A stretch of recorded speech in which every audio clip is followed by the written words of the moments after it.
creeps. Welcome back to the Creepy Cascadia podcast. Thank you for joining us.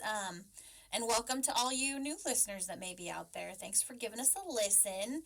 As always, I'm Sammy, one of your hosts, and I'm joined by my super sexy co-host, Adam, who also so happens to be my husband. Yeah. How you today, my love? I'm good. I know you're thinking about your comics. Yeah, it's fine. Yeah. He's got some comics coming. He's real excited, so he's waiting for them. Yeah. Yeah. Real exciting. You can hear it in my voice right now. So excited. So excited. Mm-hmm. Yes. It's one of those I've already looked, but it's if I have to take off work to be here to get them. Because you have to sign for them, right? Is what the thing is. Gotta sign for them. Yeah. Adam had some comics graded when we went to Comic-Con, and they're already coming back, which is, so crazy, because his last set took, a year and a half to get back. Yeah, the last ones were 14 months. Yeah. Crazy. And this one's, under a month. Yeah. Comic-Con was early March, and it's late March. Jesus God, hasn't even been a month. That's crazy. Yeah. That's how it should be. Fair. Easy, Karen. Why do I have to wait for my comics? Yeah. That's my Karen impression. Okay. Yeah. Don't patronize me. Funny impression. Yeah. It's big hair. I don't have big hair anymore. I cut it all off. Yeah. Yeah. Did you ask for the pixie cut? No, I didn't. But still pretty short. But that's okay. Yeah. Yeah. I didn't go to my normal girl. I got antsy in my pantsy and wanted to just get it done, and went to somewhere that I've never been, and I feel like they're blind, not. Just she cut too much. It happens. Yeah. She cut too much, but that's okay. Well, we hope everybody had a great week and a weekend.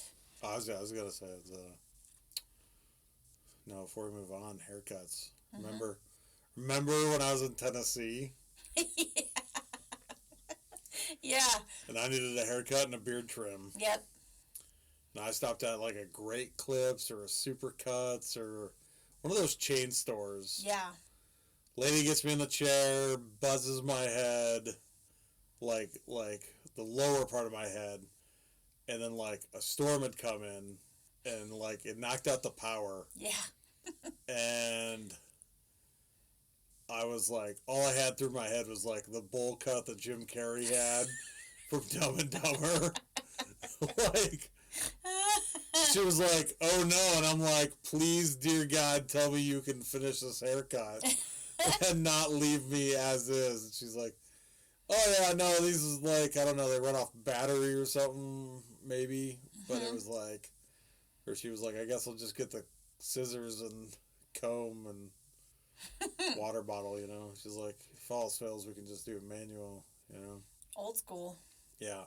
But there were no lights, so we moved closer to the window, the big windows at the front, but it was still pretty poor lighting. Yeah, because there was a storm going through. And I left that place going, dear God, what happened? It was luckily it grows back and kind of evens out, but yeah, it was. I remember you called me right after. You texted me a picture, and you're so power went out halfway through my haircut. I was oh shit. Yeah. That's not good. Not good at all. No, it was literally that. I was in the mirror, and she started cutting, and I'm this is way too short, and there was nothing I could do except for sit there and let it happen, because she'd already started cutting. So what can you do? I want one of those flock of seagulls off this side real short, this side real long, wave her off halfway through. It's good. It's good. It's good. I'll just always hold my head at this angle so that they're even. Well, it's one of those things too where I can't say anything. I can't be oh my God, this is way too short. She's do you love it? I'm oh yeah, I love it. Because What else are you going to say? Like, I don't know. You can be a Karen and be like, bitch. in my head, I was just like, oh my God, oh my God, oh my God. I look like the girl from 1,000-Pound Sisters. Because I keep seeing her on TikTok. Like, I've never watched the show, but I know, like, one's like Amy and one's, I can't remember the other one's name. But she has short hair like this. Yeah. And she pulls it back half up, and I'm like, oh my God, that's what I look like. You know what you really look like? What? The pictures of you when you were a kid. Oh, God, so it makes me look younger? Yeah, like 3, 4, 5. You know, I mean, like there's a very specific picture. I think it's the one of you guys playing in the mud puddle or something. Well, that's probably fair. I love to play in the mud. Yeah, but like you had the similar style hair because I think that was just like it reminds me of like I like it. Don't get me wrong, but I'm saying like it reminds me of like the way some gals in like middle school wore their hair. Like it's like especially right now when it's up in the ponytail. It's coming back though, the half up, half down. Yeah, it's like I'm like just a trendsetter, so yeah. It's like the way it's just barely behind your ears. Mm-hmm. Yep, for sure. Like not on your shoulders at all. You probably wanted it like at the shoulders. Yeah, that's. You wanted a little bit more to it, I bet. I was like, a little bit under the chin. Like I should have said all the chins, right. Not just the first one. You got me with that one. I was not agreeing with the chins part. I was agreeing with the below the chin part. But I was too slow on the yeah, and you were like all the chins, and it was like, yeah, it's gonna be. You're gonna leave that in there, and everyone's gonna think I'm a dick. No. They're just gonna think I'm fucking hilarious because I am. Yeah.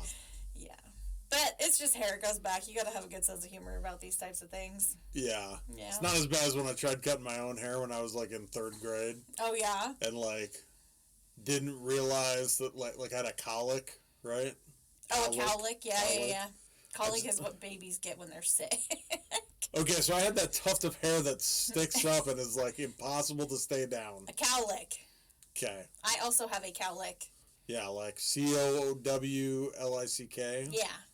Like a cow licked your head. Pretty much, I think that's where it comes from. Something about married you. But on the back of your head, not the front. I mean, as a kid, that might have been what was going on. I don't know. Yeah. But yeah, I remember as a kid, like, I hated that. I hated my cowlick so bad. And so I took scissors one day and cut it. And then it was like, I didn't realize, like, how much hair it was or whatever. So then I had, like, a bald spot or something. I don't know. I ended up with, like, 2 or 3 bald spots on my head. And I was like, oh, my God. I'm like, what happened? And, like, I think Baby Dennis. Jack was like, oh, it looks so bad. And I was like, I'll just wear a hat. Like, put on a hat. And he's like, they don't let you wear hats in school. Like, that's fine to get you out of the house so mom and dad don't see. Oh, so your parents didn't know you had done this. Yeah, it was like, at the time, I think our parents had, like, a bedroom and bathroom downstairs, and me and my brothers were upstairs and had our own bathroom. And so, yeah, while we were getting ready for school, cut it, and like, yeah, it was, I can't remember exactly if I was, like, upset about it or whatnot, but, like, I think my mom or my dad asked me about it. Maybe they were like, why do you have a hat on? You know? Because I never wore a hat. Yeah, you're not a hat person even now. Not really a hat person at all. Yeah. Although you look very handsome with your beanie on. I don't know what it is, but yeah. I also see you have a white shirt underneath your polo today, too. Yeah. Yeah. Anyways. So you asked your parents asked you about it. Fooling around. Parents asked me about it, and eventually I think I probably, like, started crying and, like, showed them, and they were like, okay, well, she's not going to school right away, so then, like, trip to the barber, get it buzzed to where most of my head was now matched the bald spot. Luckily, I was fine with that for the most part. I was one of those kids that rocked like all kinds of haircuts. high top, rat tail, like buzz cut. You know, we'd literally like the summer would hit, and we'd be like, take it all off. I want to run through the woods. And I need to be aerodynamic. No, it was like I want my parents to be able to see where the ticks are. Oh my God. Like, you know, it was like. It's like they can't find the ticks if there's hair up there, you know. Never mind. I was a prepubescent boy. There was no hair elsewhere. I know where you were going with that. I was thinking about, like, yeah, like, I feel like maybe, I don't know, like, compared to some people, I'm definitely not hairy. Like, I feel like my arms are kind of sparse.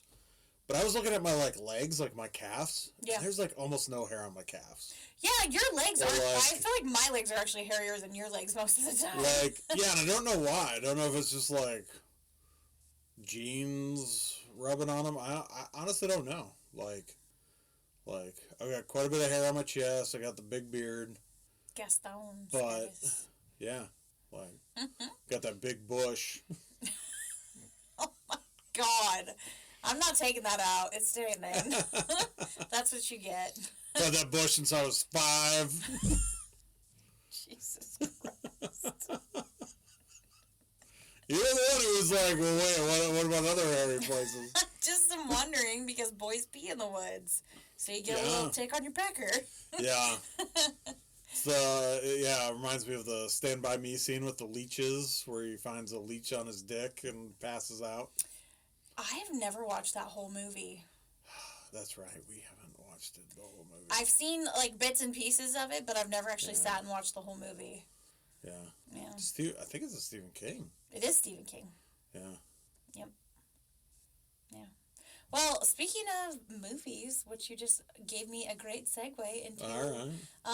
So one of the first things I feel like we had in common and we kind of bonded over was we love, like, TV and movies, right? Yeah. Like you had a quote on your Tinder profile, a Ron Swanson quote that totally got me.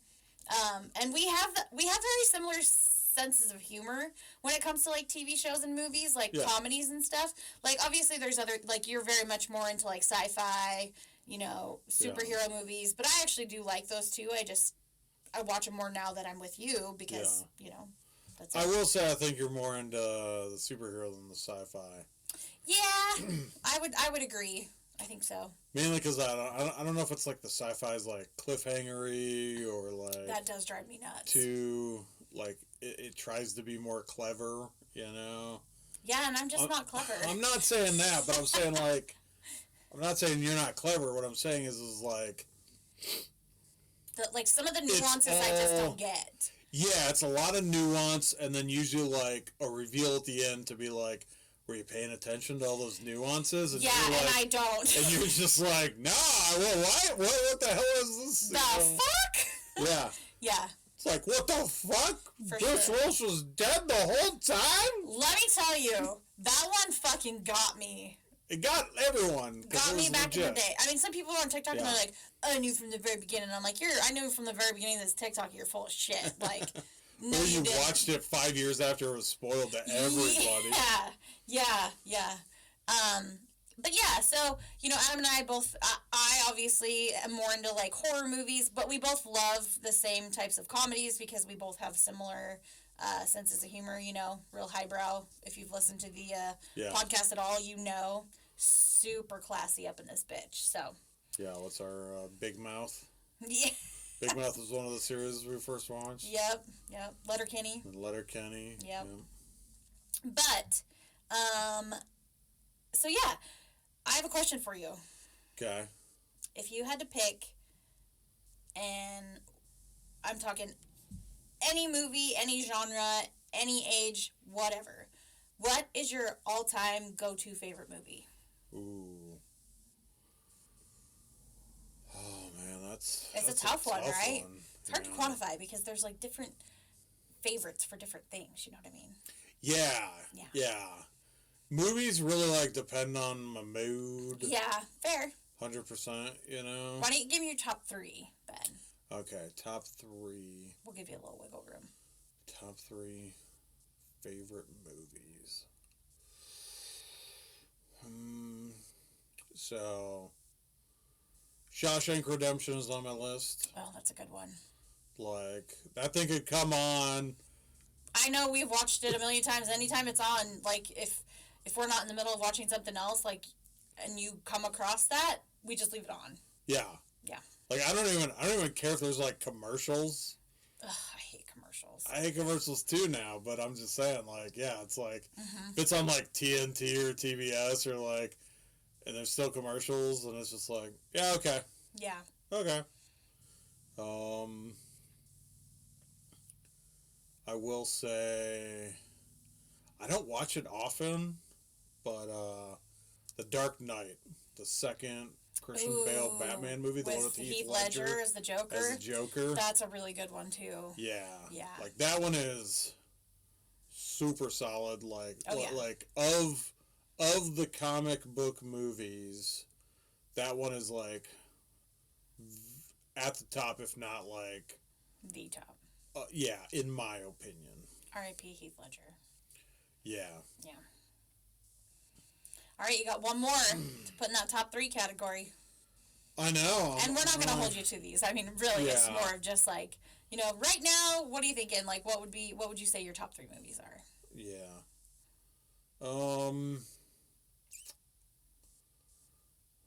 Third movie. We can maybe quit at 2, but I don't know. That's We can quit it too. I'll let you. I'm trying to think. See, but neither of those are a comedy, and I love comedies. Yeah. So I was like, oh, I don't even know why I was thinking. What's my favorite comedy, babe? What's the one I maybe quote the absolute most? It's hard. I'm thinking like it's a Trey Parker movie. Am I right? No. Oh, okay. My boy Blue. Ah, Old School. Yeah. Yeah, that's a good one. I would say Old School in my mind is like one of my top comedies. Okay. I was going to say Orgasmo, but... Yeah, I mean, Orgasmo... You could quote that and I wouldn't know because I haven't seen it. No, I mean, Orgasmo is a Trey Parker, Matt Smith movie, right? Or Matt Stone movie, whatever. Yeah. It's funny, I don't even... Basketball. On his name. That's a good Basketball. One. I really liked Basketball. If there was a movie that those two made, Basketball would be the one. Okay. Way to suppress that. Thank you. Yawn there. Yeah, I would prefer Basketball over South Park the movie, Orgasmo.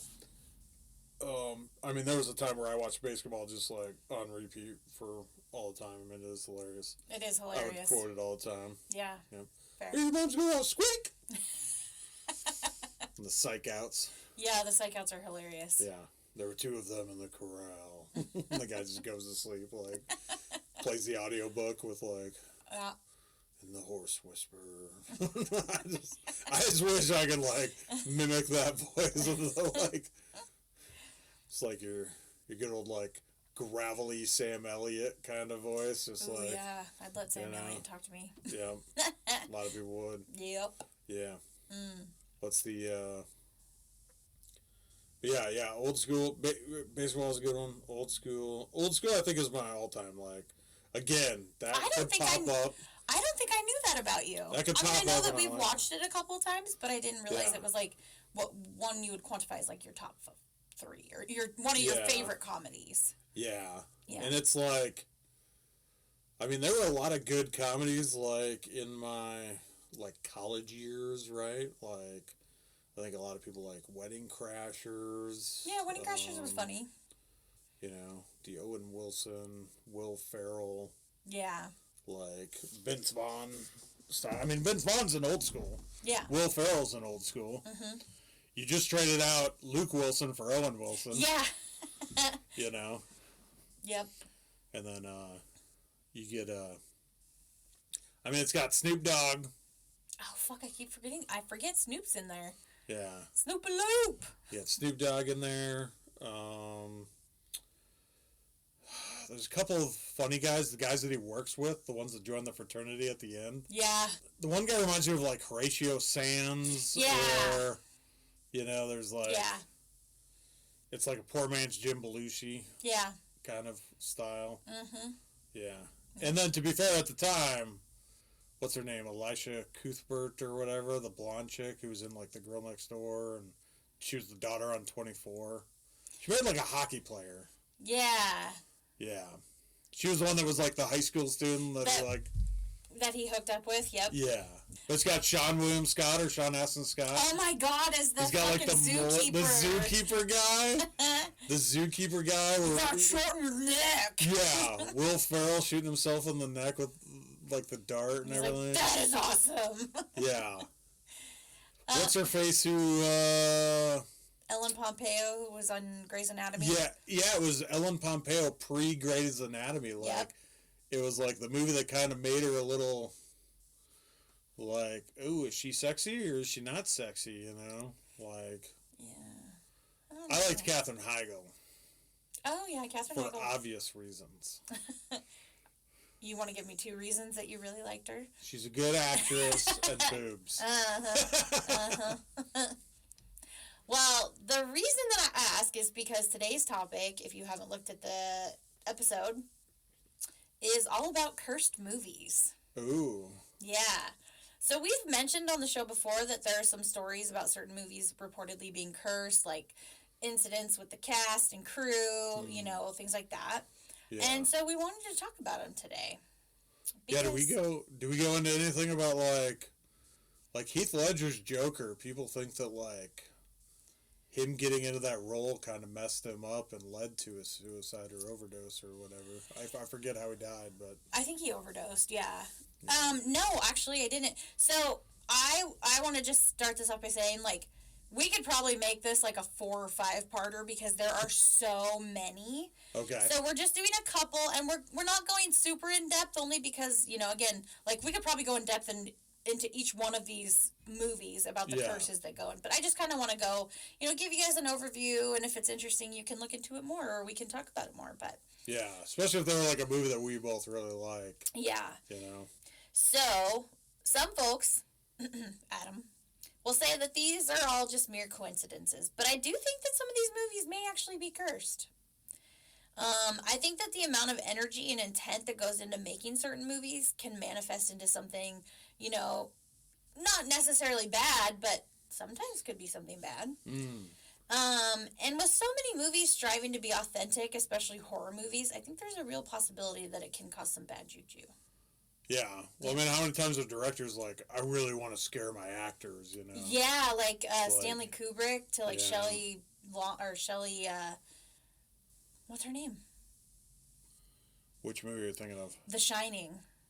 Oh, I don't know her last name at all. That lady is so forgettable to me, even though she looks so weird. I want to say Shelley Long, but I don't think it's... Shelley Long is the lady from Cheers. Okay, yeah, then Cheers. That's not... I could see that maybe similar facial features, just black hair instead of blonde. Yeah, I don't know. That's gonna drive me nuts. Hang on, I'm gonna look it up. Please hold. I don't think she might have quit acting after that. Like Shelley Duvall. Shelley Duvall. I wonder if she's related to Clea Duvall. Robert Duvall. Maybe. But yeah, he was like, I mean, like her hair was like falling out. I remember reading, and like he had her on edge the entire time to make like an authentic movie, and it's like, okay, dick. Like, first off, fuck off. I mean, that's just awful. Like, you don't need to like do if somebody's not signing up to do like method acting or whatever. Yeah. Leave them the fuck alone. Yes, I mean, but that was Stanley Kubrick, right? Like, I mean, he filmed Eyes Wide Shut with Tom Cruise and Nicole Kidman, and basically like made them paranoid that like the other person was like legitimately cheating on the other person. Oh, really? That's kind of what the movie's about, right? Yeah. Like, I didn't know that. And then they got divorced pretty shortly after. Well, I don't think that's why they got divorced, but. Well, correlation is causation or whatever. It's a nice phrase. I think the causation was. Something. Tom Cruise being a Scientologist for a fucking Scientologist and stuff. I think there's other things, but I'm gonna keep that to myself. Yeah. So So Stanley Kubrick was like a crazy director. Mm-hmm. But I guess I make the argument like they're actors. What the fuck are you paying them for? If not to act scared or to act this way, you know what I mean? Like, but that doesn't necessarily mean that you have to like cause somebody PTSD in That's what I'm making a saying. movie. Yeah, that's what I'm saying. I'm like, it should be like a job for them. It shouldn't be you're causing literal trauma Like to them. lifetime issues because of it. Yeah. Yeah. Yeah. So we're gonna start off with the big one that scared the shit out of me as an adult. Okay. The Exorcist, which was released in 1973. Yeah. So we talked a little bit about The Exorcist in our episode about Roland Doe, which is the supposed true story that inspired the book that then was turned into a movie. If you haven't seen the movie, it's centered around a young girl named Reagan. She becomes possessed after playing with a Ouija board, and the movie centers on the attempts to exorcise said demons. It spawned sequels and made a ton of money along with lots of controversy. It was banned in a few different countries when it was released, and people were vehemently protesting the film. So, already a lot of negative energy surrounding the film, and it could just be that that's an extension of what's going on with the making of the film, right? Okay. So to start, we're going to talk about the freak fire that destroyed one of the sets. Ooh. Supposedly, a bird flew into a circuit breaker, which then shorted out and caused a massive fire to the house set of where The Exorcist was filmed. Like Okay. they have different, like, sets of, like, Yeah. Whatever. Movie sets always, like, trip me out, like, how much of that stuff's fake. I know, and it looks so real. Yeah. Yeah. It's like TV show houses where, like, the stairway goes nowhere. Yeah. Like Big Bang Theory. Big Bang Theory, the hallway. Walk up, yeah. yep. So the entire set was destroyed with the exception of Reagan's bedroom where all the exorcisms were filmed. Or being filmed. Okay. I also saw that another set was ruined due to a sprinkler system malfunctioning and activating. So it soaked the entire set, and they ended up having to rebuild it. Like, do you have more for The Exorcist? Because Yes. I guess I have some thoughts. Yes, I have more. Okay. Keep them coming. Keep them coming, yeah. Cat- Freak bird, fire, sprinkler, ruins another set. Okay. Water, fire, Yeah. earth, Yeah. wind. Love. The fifth element. Is that what it is? Yeah. Oh. Or the sex. I don't know. So cast and crew members experience death and injuries, and I have to believe that any movie production is going to experience some amount of injury and loss. That's just kind of the name of the game, right? I mean, people want a safe workplace. Well, yeah, but I'm saying, like, accidents happen in any job. Yeah. So Yeah, they can. I would have to, yes. to be the logical skeptic, like, I would need to see stats on what kind of injuries and stuff like that happen on normally. other movie sets, right? Yeah. People can be like, well, there was a lot on this set, and it's like, okay, well, we were shooting an action movie and a lot of, like, choreography, type. Yeah. Apparently, one crew member lost a thumb and another lost a toe. Okay. Yeah. Big toe? Thumb? It didn't say. Didn't say. I mean, there's only one type of thumb. Yeah, did you say thumb? A thumb. Okay. And another lost a toe. In mind, yeah, if it's the big toe. I know, my mind automatically went to big toe too, so. Because of the thumb, I think. Probably. Yeah. That makes sense. They're kind of each other's counterparts, right? Like the big thumb and a toe. Yeah. Or a thumb. I mean, and a big toe. The big thumb is not opposable. No. Right? Speak for yourself. Mine are like amazing. They're like fingers. Yeah. Mine are Fingers. not. Yeah. It's just the big one. Yep. Yeah, so yeah, I don't know the stats on other movies, but I mean maybe some. Yeah. I think most people don't die on a movie set, like especially say movie stars, right? Like I remember when Brandon Lee on The Crow. Hey. Okay. You zip it. You zip it right now, sir. Excuse me, ma'am. Excuse me, sir. Hold your thoughts until we get to the next movie, okay? Spoiler alert, apparently. Yeah. Okay. Yeah, so who died on The Exorcist? So, a few actors in the movies passed away unexpectedly prior to the film's release.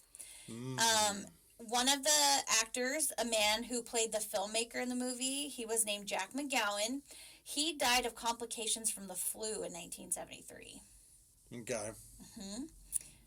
Now, I'm going to probably butcher this, but Valsiki Meliaros was cast as the mother of Father Karras in the movie. She also passed away in 1973 from natural causes, but she was 89 at the time of her death, so I don't really think they can attribute this one to the curse. Yeah, I don't think that one She was counts. 89. I mean, she lived a good full life, like, yeah.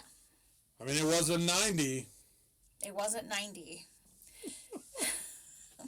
So, Linda Blair, who played Reagan in the movie, lost her grandfather during the filming of The Exorcist. And Max van Sydow, who played Father Marin in the film, had to leave shortly after filming began due to his brother passing away unexpectedly in Sweden. Okay. Yeah, he was I don't know if I should call him the primary priest, but he was like the older priest, like with the very recognizable voice. Yes. Yep. Okay. Because he was Swedish. He's Swedish. Well, I mean, it's like the Skarsgårds, right? Like, yeah. Very. Yeah.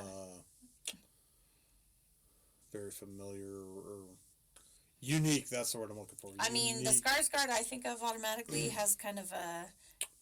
He doesn't use a Swedish accent in the shows that I'm thinking of. Yeah. Yeah. You're just looking at his body in him anyway. No! He's a really good actor. What he's talking about. He's a really good actor. Yeah. He makes the eyes go the weird ways. Huh? I was referencing a different Skarsgård. Oh, yeah. Hiya, Georgie. I was referencing the one from it. I know. And you were referencing the one from True Blood. Yep. Yeah. Yep. So, between the fire, flood, and sprinklers, injuries, and issues, this film was over budget and took almost double the time that they had anticipated to make. Yeah. See, and that goes with my conspiracy theory here. So, the deaths, I can't really explain away. But the fire, the sprinklers... If there was such a reaction to the movie actually coming out, in my mind, sometimes there's reactions to movies while they're being made. True. Somebody could have been sabotaging that movie. Trying. This is all your sabotage. Right? Beastie Boys, is that not where you go? Nope, I was going to The Office, the beach episode. Okay. Yep. I don't know. Anytime I hear sabotage, it's just straight Beastie Boys. Yeah, no, that just that loud scream. I can't even do it. But, so somebody doing sabotage and trying to stop the movie while it's being made, right? True. If it comes in that much over budget, I could believe that there was a saboteur. Well, and I will say, too, some people, for all of these movies, claim that it's just a marketing tactic to, like, amp up the press for the movies. You know? Which could very well be. We can't rule it out. Yeah. But I think usually the cost to make a movie outweighs the marketing budget. Fair. But, I mean, that person or that theory isn't necessarily wrong, right? Well, I mean, think about, like, the Blair Witch Project, right? Like, they were, like, trying to market it as this was found footage, and they had the actors that were in the movie lay low for, like, a year. Yeah. You know, because they really wanted people to believe that this had actually happened. Yeah. Yeah. So, I mean, it's not out of the realm of possibilities that a movie maker would do something like this. Yeah. Yeah. There have been the marketing ploys before. Oh, yeah. Sure. So, Ellen Burstyn, who plays Reagan's mom in the movie, she describes an incident where she severely injured her back. In the scene, Ellen is being held up by a harness, and she reportedly complained to the director that the crew member was yanking on the harness, like, way too hard, which in turn was hurting her. Yeah. The director reportedly brushed off her concerns as he was more concerned with the authenticity of the scene. Yeah. He needed it to look real. Complaining. You look really scared and hurt right now. Yeah. It's reading the interview, she talks about how she was screaming in actual pain, not because of she wasn't acting. And it resulted in a real back injury. She said in interviews that she still deals with back issues to this day. Yeah, see, it's stuff like that. You know, it's like, it's a profession. You need to... Just like any profession, you need to be protected from your... Yeah. You know. Like, you shouldn't leave work hurt. Like, exactly. You should be able to go to work and not be hurt. Yep. And leave work whole, you know. Linda Blair, again, who plays Reagan in the movie, she also fractured a lower portion of her spine during one of the movie stunts. She has since claimed that this injury actually caused her to develop scoliosis, which has been a lifelong issue for her. Mm. To me, it kind of sounds like these are more OSHA issues, but still, lots of negative issues arising from this film. Yeah, I don't know if in the 70s they really had OSHA. Yeah. Yet, right? I mean, I don't think they did. Like, there's that, what was it, the Twilight Zone movie that they were doing a stunt with a helicopter and the dude and 3 kids died? Yeah.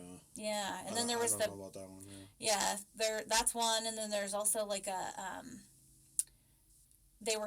I don't remember the name of the movie. I actually watched part of a documentary about it, but this film crew was filming on a bridge that was supposed to be, like a train bridge that was supposed to be no trains, and in the middle of the scene, a train came through and it ended up killing one of the camera people. Oh. I think it was the camera woman that she died, but Crazy. yeah. And then there was also an incident where the actor who plays Father Karras in the film almost lost his son to a motorcycle accident.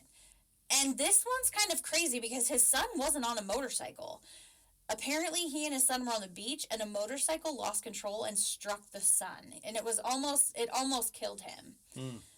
This one's definitely a freak accident, and it kind of sounds like the son's lucky to be alive. Yeah. Yeah. Crazy. So next, let's move on to the worst marketing department ever. Fucking seriously. Is that our actor and his child? Here, I'm gonna throw a bike at him. How could they say this isn't a curse? Like, yeah. Come on. Yeah, I think a lot of people were freaked out by The Exorcist. Yeah. We know people that didn't even want to listen to our episode about it. Yep. Like, people have, like, legitimate, like, concerns about, like, really anything regarding, like, demonic possession, like, that side of the supernatural. Yep. So, the idea of, like, and especially with, like, devil, demonic stuff, like, the idea is you don't invite it in. Like, you don't, the whole, you don't talk about it because that's inviting it in. Yeah. The whole Ouija board yeah. thing.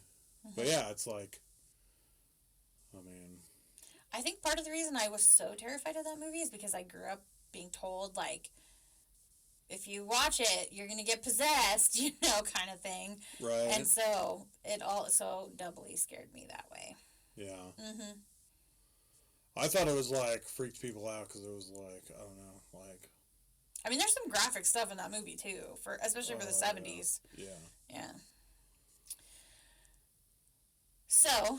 Okay. Next up. Anything else on The Exorcist? Okay. No. So none of the major actors died. No. Unlike our next movie. Next on our list is the 1994 cult classic, The Crow. Oh, shit, I love that movie. I've never seen it. You've never seen it? I've never seen The Crow. I should have the DVD somewhere. We should watch it. Is it not on any of the streaming services? It probably is. So they probably have one of the shitty remakes or shitty sequels to it. I mean, there might. So it's funny because when I was researching this, like I knew about The Crow, like the bad stuff that happened, but I didn't know what it was about. Okay. And then I was reading it. I'm like, I wonder if Adam's watched this. He probably has because it's like a comic book. It's like a superhero kind of thing. It's based on the comic book, yes. So, but at the time it was, I bet one of my friends may have like owned some of the Crow comic books or whatever. We had like a goth friend, one of the very artsy, like pre-emo for sure when we were in high school. Yeah. And like, I mean, like he liked the independent comic books a lot, and so I think he really liked The Crow, and so I think we all watched it like sometime after it came out, but yeah. This also reminds me of The Office because when they're playing like Desert Island in one of the very first season, they're like, Dwight, what's your favorite movie? And he like walks away and he's like, The Crow. Very somber, like The Crow. Yeah. So this movie is based on a comic book series by the same name. It follows the death and reanimation of Eric Draven, a rock star who comes back from the dead to avenge the murder of himself and his fiancée. Yeah. Kind of like a Deadpool meets Batman, the dark anti-hero. You can speak more to it than I could because I was literally just like... That isn't the classification. Deadpool's wife or girlfriend gets killed and he's basically not the same person. Yeah. Batman's parents get killed. Yeah. I mean, it was a very dark movie, so, like, it mirrored, like, the Michael Keaton Batmans. Yeah. Right? Which were very dark, like Tim Burton-esque, right? Yeah. So this one's very dark, like shot in the people who did the last season of Game of Thrones must have been really big fans, you know.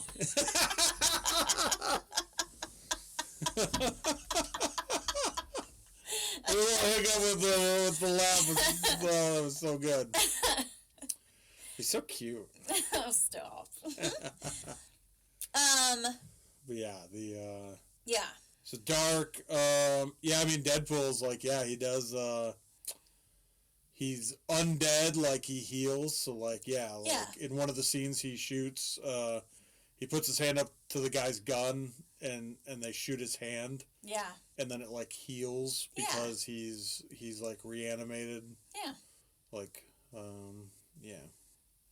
So in this movie, our main man, Eric, is played by Brandon Lee, the son of legendary actor and martial artist Bruce Lee. Yeah. Like his father, Brandon trained in martial arts and was following in his footsteps as an actor as well. Brandon had a few acting credits to his name when he landed the role of Eric in The Crow. And some people believe that this would be his big break. Yeah, it was. I mean, it was the first movie I had ever seen him in or heard of him. Sadly, being in. Huh? Or heard of him being in. Yeah. Sadly, Brandon would actually be killed during the filming. In the movie's death scene, an improperly functioning prop gun was loaded with blanks, which were then fired at Lee. Because of a... It wasn't the death scene. That's what I said. I thought you said in the death scene. Yeah. It wasn't the death scene. It was a later... Like when he's... So he dies and then gets reanimated? Yeah. It's later when he's reanimated. It's like... It's towards the end when he's like... He knows he can survive being shot and... But he gets shot in the beginning when he walks in on his girlfriend being raped. Yeah. That's not the one. That's what the internet said. I don't know. I always thought it was the final fight scene. It's like him against 10 guys, and the idea was like one of the things hit him. And at first they didn't realize because like part of the thing is he pretends to be dead. Because me and my friends would watch and be like, "Is this the scene he died?" Yeah. So it's the scene where the role of Fun Boy fires a 50 or Magnum at him while he's watching his fiance get murdered. That's what they're saying? That's what these 3 websites have said so far. Wow.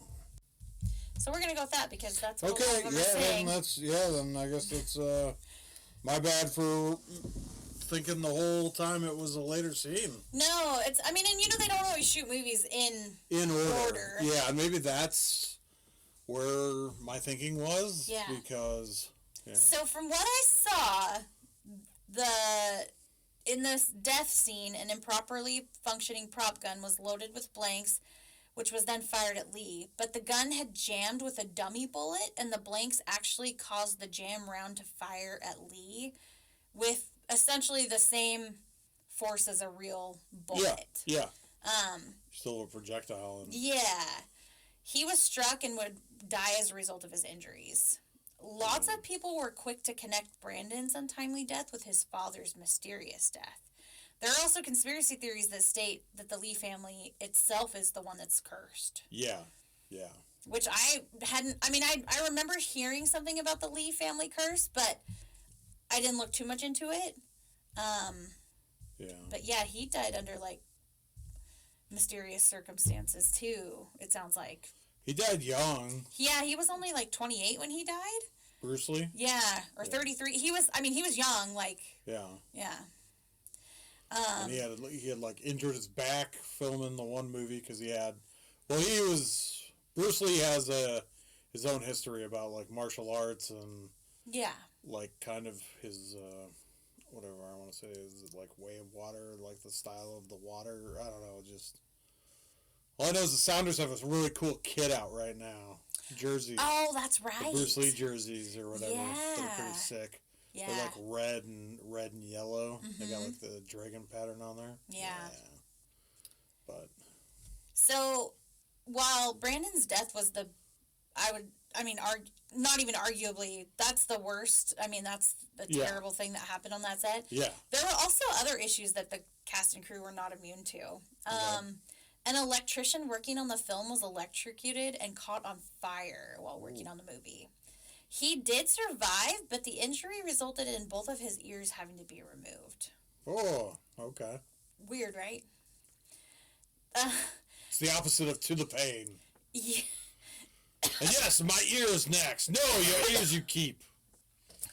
So you can hear every child be like, oh dear God, what is that thing? Oh my God. Princess Bride probably should have been on my list. Princess Bride is a good one. The set that the movie was being filmed on was actually destroyed in a hurricane. Okay. Rumors of the film being cursed started to pop up in the media, and there was also a report that before the film even began shooting, there was a message left on set, like on a old school answering machine, warning that bad things would happen if this movie was made. Super eerie, considering the main character did lose his life. Yeah. Could have been marketing again. Yeah. That one I maybe chalk up to marketing because it was such a gritty, dark movie. Could be. True. You know, made in the early 90s. Yeah. Next up, we have Rosemary's Baby. Hold on, before we move on. Yeah. I guess I find it a little weird that you have never seen The Crow. I know. Yeah. You know why? I don't know why, actually. I don't know why I've never seen it. Like, 94 would have been your prime... I would have been 9. Middle school. Well, so... Maybe late elementary. Yeah, maybe you weren't allowed to watch I wasn't allowed to watch... That time. I wasn't allowed to watch scary movies or anything like that, so I only got to start watching them when I would stay at, like, my friend Amanda's house. Her mom would rent us scary movies, but nothing like The Crow. Like, we never watched The Crow. Yeah, there was, like, rape, there was killing, you know, like, drug use. But yeah, we should definitely watch it. Let's make a point to watch it this weekend. Okay. Now that we finished The Last of Us. Yeah, I can't remember if it's filmed, if it's meant to be in Seattle or something like that, but they're like, can't rain all the time. I think he's actually buried in Seattle. Brandon Lee is, yeah. Maybe, or Bruce Lee. I don't know if Bruce is. I know one of the people that I read about in this story, when I was doing my research, is buried in Seattle. Well, it is interesting that, like, Seattle did the Bruce Lee jersey. Like, I didn't ever associate him. But then it's just like, isn't, like, Jimi Hendrix buried over in, like... Yeah. I think it's that... Or whatever, it's that same cemetery that has, like, famous people in it over here. Okay. Yeah. Seattle's like, bring us your dead! Or maybe all the people die filming up in, like, Vancouver. Vancouver's a big film town, if I remember right. It is. Yeah. So, next up, we have Rosemary's Baby. Have you ever seen this one? I don't think so. I've heard of it for sure, right? This is another, like, demon one, isn't it? Yeah. Yeah. It's real twisted. Or is this the one where, like, the kid is, like, the Antichrist? You know what? Why don't you just let me... No, not Damien. That's The Omen. Okay. That one's also supposedly cursed, but it's not in today's stories. Okay. Now, I would think this film would have been cursed due to the fact that it was directed by Roman Polanski, but that's just me. Oh, okay. Yeah. The movie, which is based off the 1967 novel by Ira Levin, tells the story of a young woman named Rosemary Woodhouse, played by Mia Farrow, who is pregnant with her first child. Throughout the story, Rosemary begins to believe that her unborn child is being targeted as a sacrifice to Satan via her odd neighbors Minnie and Roman. Rosemary's concern over her baby are pretty much gaslit by her husband and doctors. Sadly, this hasn't come very far since then. And she eventually learns that her unborn baby is actually the spawn of Satan. Okay. The Antichrist. Okay. So why would they sacrifice it? Maybe they were good Well, good Christian neighbors. She like, she thinks. I think she like doesn't realize what's going on, so she thinks they're trying to sacrifice it, and then she realizes that no, they're like wanting to keep this baby around because he's gonna bring on the apocalypse. Okay. Rosemary's neighbors and even husband are all part of the satanic coven that has been eagerly awaiting the arrival of Adrian, who was conceived via unconsensual sex with the devil himself. How does that happen without her knowing? So she had a dream that she was like having sex with like a demon, basically. Okay. Spoiler alert, wasn't a dream. Wasn't a dream. Okay. So, yeah. Yeah, and it wasn't the husband either. No, but he was in on it. Yeah. Yep. So she wasn't a part of it at all? Like, she wasn't a part of the coven? Like, nope. Why not just go find a willing participant? Well, they had one. And then, God, it's been so long since I watched the movie. And Mia Farrow's just so much hotter. Well, no, so they had, like, somebody that was pregnant, that they got pregnant, and she unalived herself. Okay. So then, Guy, her husband in the movie, is like, yo, let's get my wife in on this.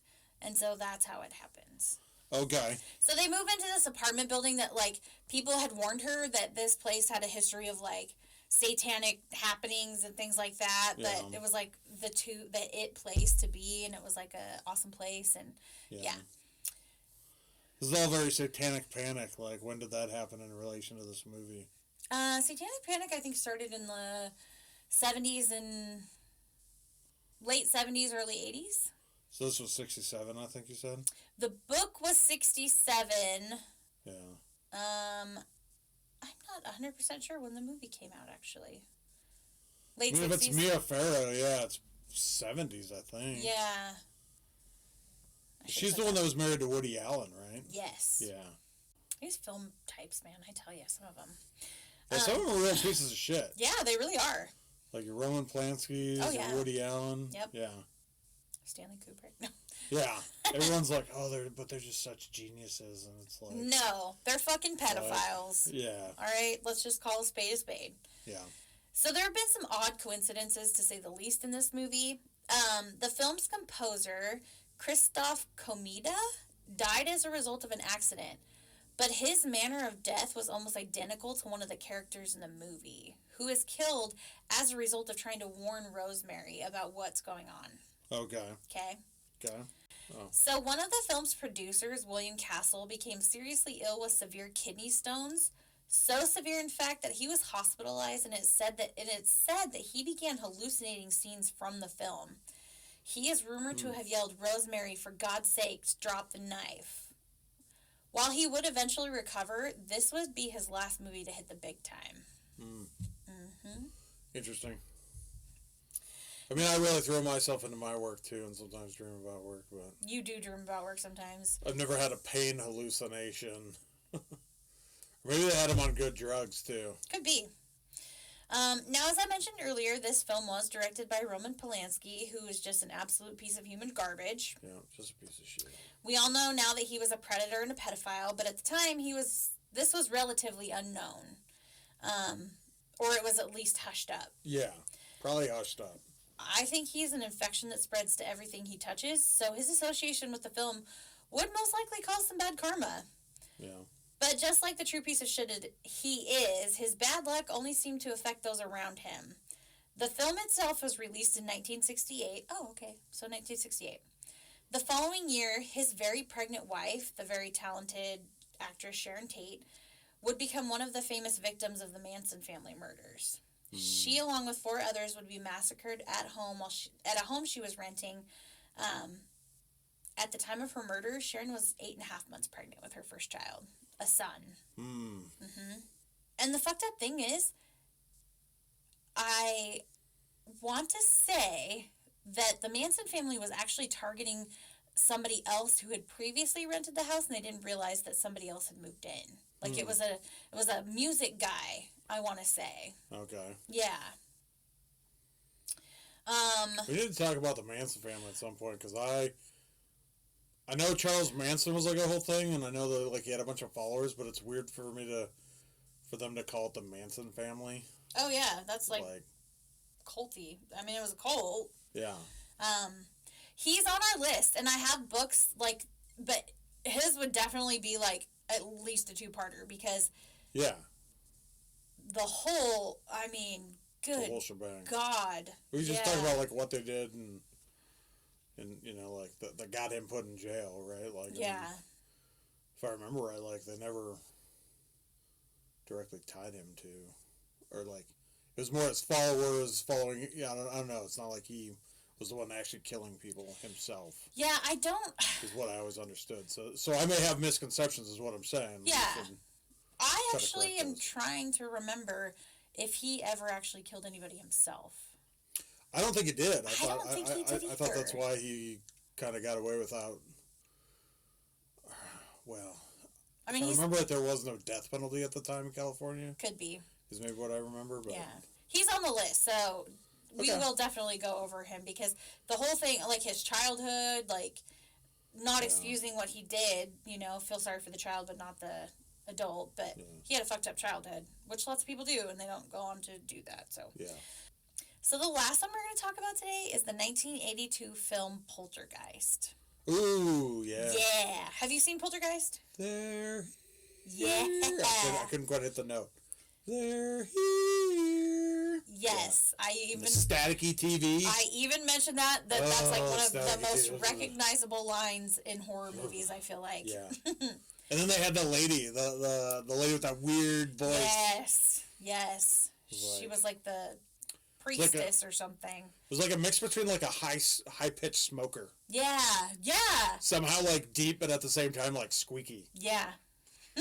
Squeaky Frown. She was actually part of the Manson family. Oh. Yeah. Poltergeist. I swear I don't think I've seen Poltergeist all the way through, but just so many scenes are just so recognizable from it. You know, I think that I had never actually sat and watched the whole thing. So, like, last year, or in the last, like, 2 years, I sat down and watched the entire movie. Yeah. And I was like, God, I forgot how weird this movie was. Yeah. And how freaky it was. That clown, like the clown underneath the bed. I don't remember that at all. I probably forced that one into my deep subconscious. So you know the scene in Scary Movie? You know the scene in Scary Movie where the clown comes out from underneath the bed? Yeah. And gets him with his dick? Yeah. That's a play off Poltergeist. A similar scene happens where the clown... It's like a clown doll? It's like a clown doll comes out from underneath the bed. You said clown underneath the bed, and I'm thinking like... Pennywise or Gacy, yeah. Clown doll. Yeah, okay. Yeah. Maybe I do remember that a little bit, but my dick. I was thinking with my dick. Yeah. I should have done. So. Yeah, doesn't like the house. Am I remembering the right movie? Does the house like get sucked up into like a little like black hole void type thing, or am I thinking of a different movie? Okay, I literally don't remember, but I also thought that, and you know where that comes from? The Simpsons episode where the house gets sucked up into the vortex. Okay. I don't remember if this house does or not. See, but if Simpsons did it, then I would think it's a spoof.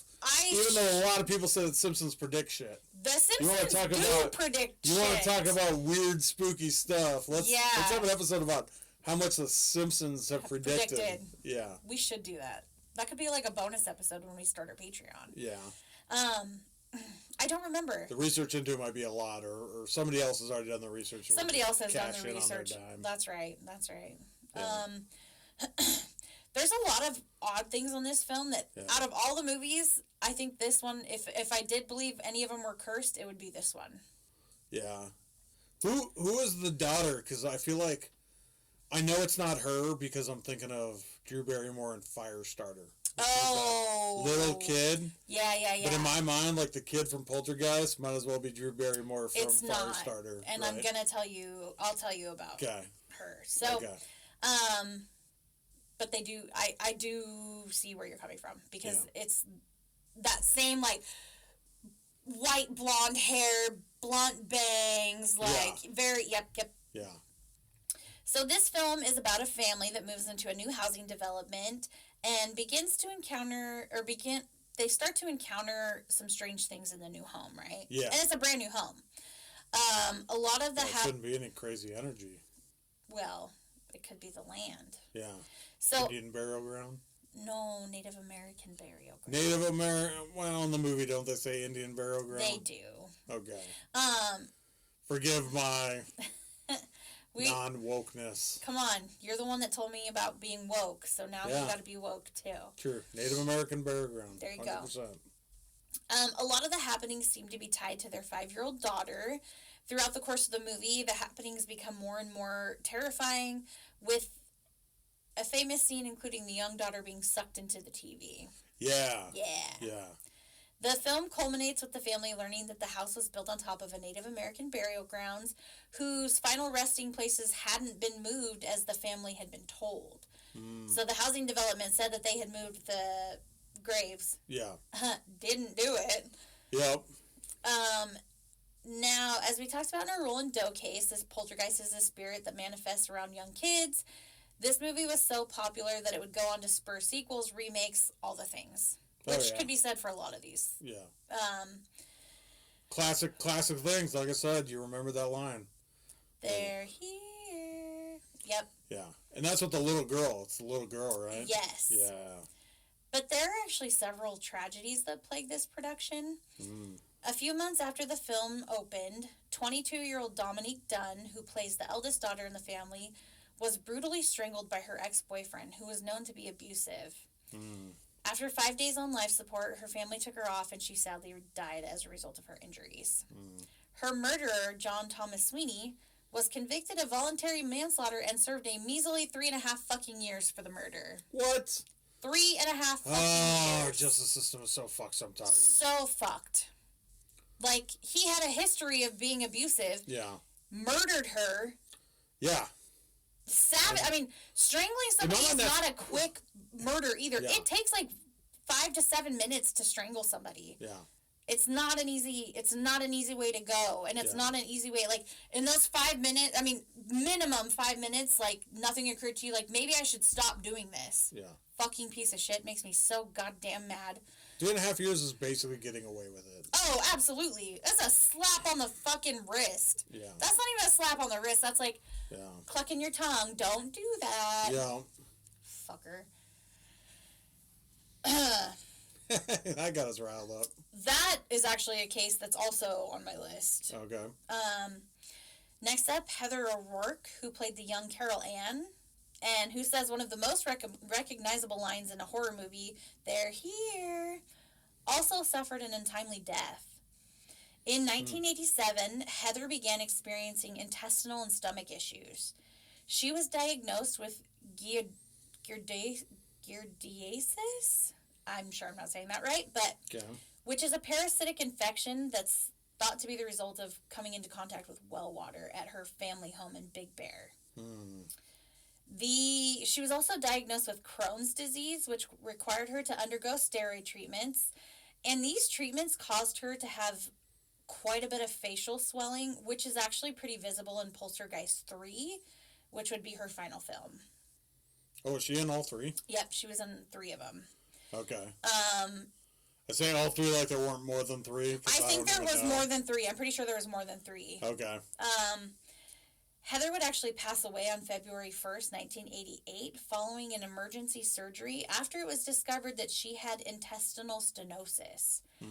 Her cause of death was ruled as congenital stenosis and septic shock. She was experiencing either a bowel obstruction or a burst bowel that resulted in the septic shock. I saw both. I saw some sources said bowel obstruction, and some said that her bowel had actually burst. So the day before she passed away, she had actually been experiencing flu symptoms, and then the morning that she died, she had actually collapsed and been rushed to the hospital, where she experienced cardiac arrest on the way to the hospital. EMTs were able to revive her, but she underwent the surgery, and while she was in recovery, she went into cardiac arrest again, and they were unable to revive her. At the time of her death, she was only 12 years old. Wow. And her death is unusual because she had previously showed no signs of this congenital defect, that is usually marked by digestive issues throughout your life.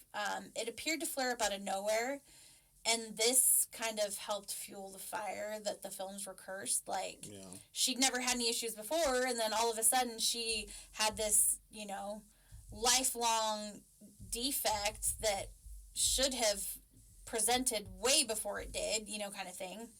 Yeah. Yeah. Reminds me of, I almost said Signs. Sixth Sense. Oh, with yeah. the girl that's being poisoned by the mom or the stepmom. Mm-hmm. Yeah. Yeah. So, these two deaths were not the only ones associated with the films. Julian Beck, who played Kane in the sequel Poltergeist 2, passed away from stomach cancer not long after he finished filming. Mm. But it should be noted that he had actually been diagnosed prior to being cast as Kane. I was going to say, you know what would be genius?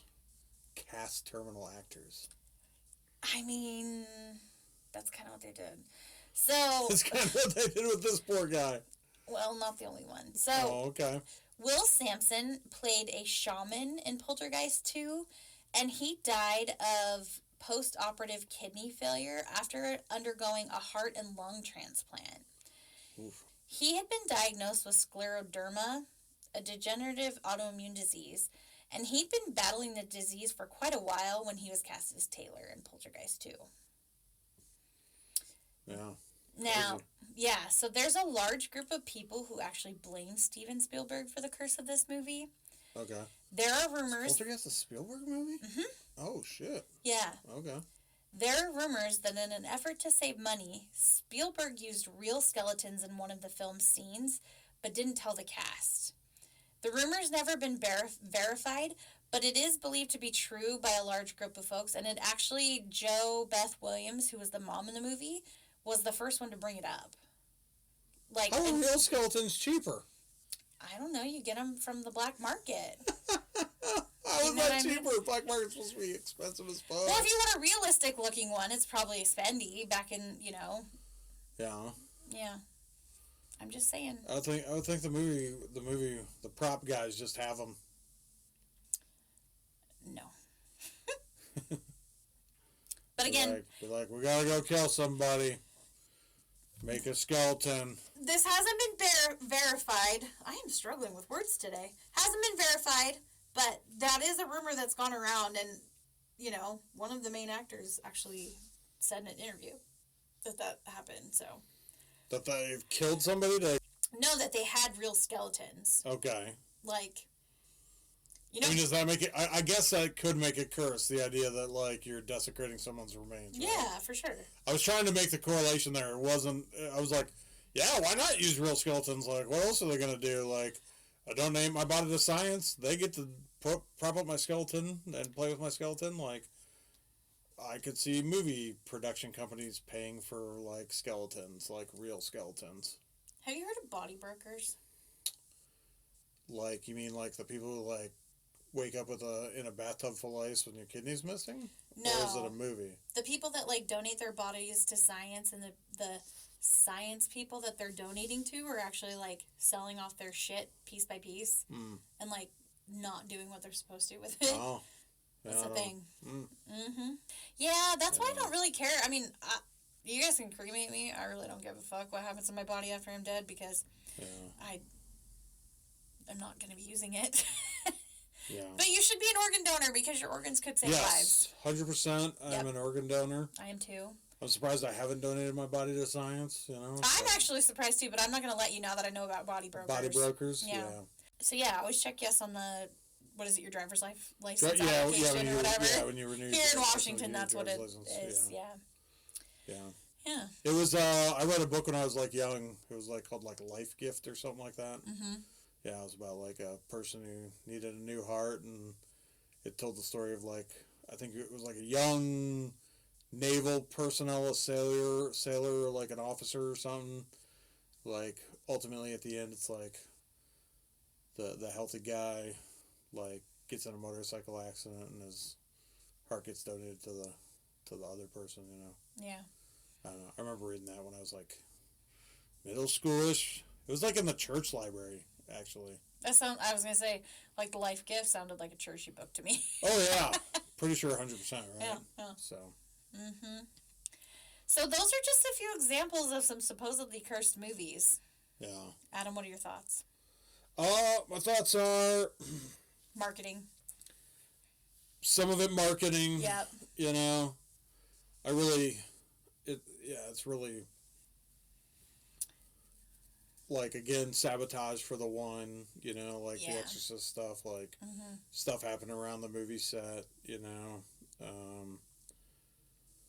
I think out of all of them, the one that makes me a little saddest is the Brandon Lee. Yeah, the for sure. one. But again, that's the one that, like, I've actually watched, and, like, it was like a whole thing when I was growing up. Like, the other movies I think were a little before my time. Yeah. Poltergeist might have been, like, early 80s. I think it was 82 that it came out. Yeah. So maybe I watched that when I was, like, or I might have been exposed to that when I was pretty young. I just had to sit there while it happened to me. I mean, like, staticky TVs are, like, freaky pretty much in general. Like, I don't think people understand, like, TVs nowadays just are like, are you still watching? And then they, like, turn off. I was just going to say, so I just saw this TikTok and I was like, holy shit, that's true. So they were talking about the TV static. They're like, people now, like, TVs nowadays don't have TV static. Yeah. And when you, like, go up to, like, touch them, they're not staticky. Like, remember how they used to be, like, you could put your hair and it would, like, make your, like, hair stick up?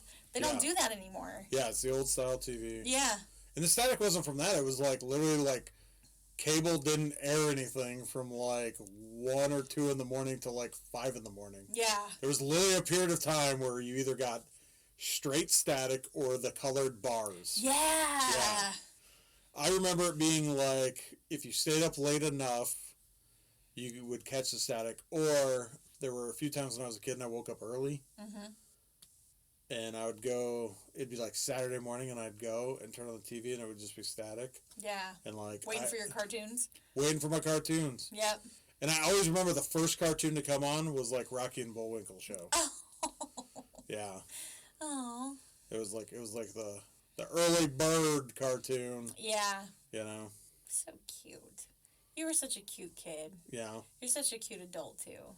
Yeah. Yeah. Think I'm cute? Yeah. No, bitch, I know you're cute. But yeah. Yeah. So ultimately, I think those are my thoughts. I mean, again, it's like the Brandon Lee one, like, and the whole like Lee family curse is pretty crazy. Yeah, I mean, yeah, it was like, I think like somebody had like prophesied that like, yeah, his like, if he went into like a movie career, it would be like the end of him or something. Oof. You know. Yeah. Is like supposedly something they, I don't know. Could be. Whatchamacallit. But yeah, interesting. The Dominic Dunn one really pisses me off. Dominic Dunn, which one was that? Where her ex-boyfriend Oh, yes. only got 3.5 fucking years. Yeah, that's fucking outrageous. That's like that rapist kid, Brock, whatever his fucking name is. Brock Turner. Yeah, Brock Turner. Like, yeah, I guess the hardest part for me for all these, right, when we talk about like hauntings and stuff like that, is like bad, like we always associate that there has to be like bad energy or something, you know what I mean? Like, like Poltergeist, when you're like, oh, it's a new development, it's like, how can a new development be haunted? Because nothing bad has ever happened in there. And yep, it's like, oh, it was the land below the house. That's right. Mm-hmm. That was like my weakest Adam Sandler impersonation. Yibbity-doo. Yibbity-doo. I know that's not right, but that's okay. Yeah. That more reminded me of Yabba Dabba Doo. That did. As soon as it came out of my mouth, I'm like, what the fuck are you even saying? I'm tired. Yeah. A little tired. Yeah. Some of this room, I don't know, like, we still have the light, but, like, the fact that this is all dark, I think, is, like, making me... Like, I'm still it's making me, like, want to nap. I'm like, not caught up. You're not caught off on your sleep from the weekend? Is that what you're going to say? Yes, I'm not caught up on my sleep from the weekend, because I had a girls' weekend, and it was so much fun, but we stayed up late, like, very late. Like, the last Saturday night, I think we were up at, like, it was 1 o'clock when I last looked at my phone.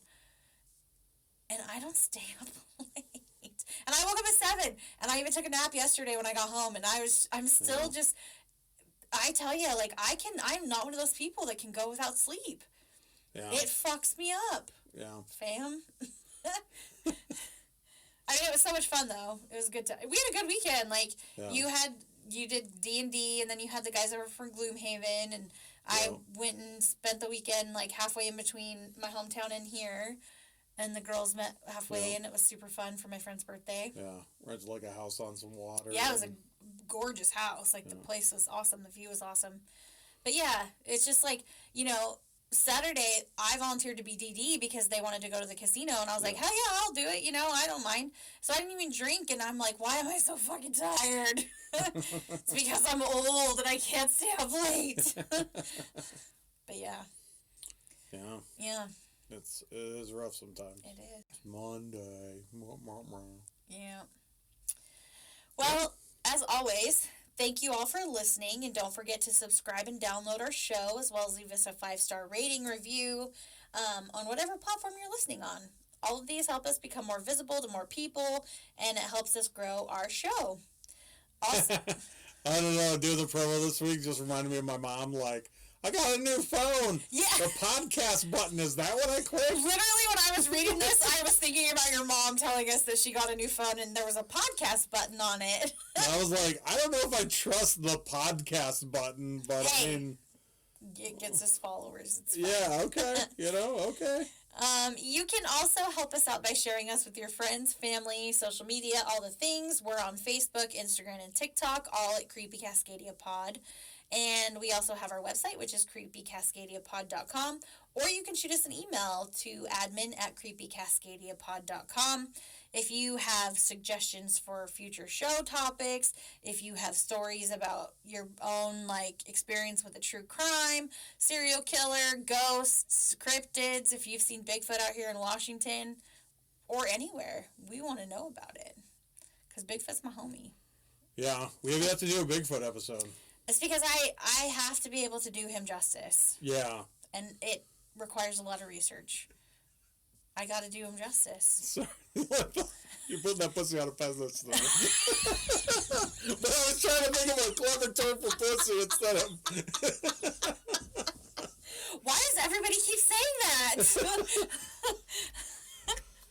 Oh, shit.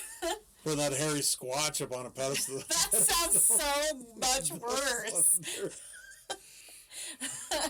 Well, with that, we're going to say goodbye. We hope everybody has a great week, and we will see you back next week for a brand new episode. Bye! Bye.